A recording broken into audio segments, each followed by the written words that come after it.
I think I've had a great run, a bit of a unicorn in terms of what happens in hospitality businesses. And if I have to think about what were the key elements that made Black Star successful, I think most of all, it does come down to what I call product market fit. This is what I've been talking about for a while. Unfortunately, you don't know if you've got it really until it starts to kick off. And that's why you kind of have to keep nutting at it and maybe change what you're doing a couple of times. But if you remember, we opened in 2008, and that was immediately as the GFC hit. That's correct.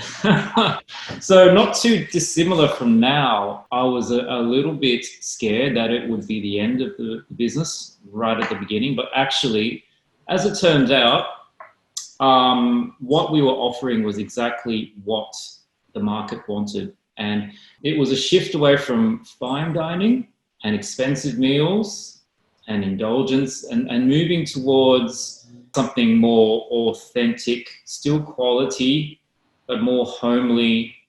And that was spurred on by the uncertainty of the GFC. I think our timing was great.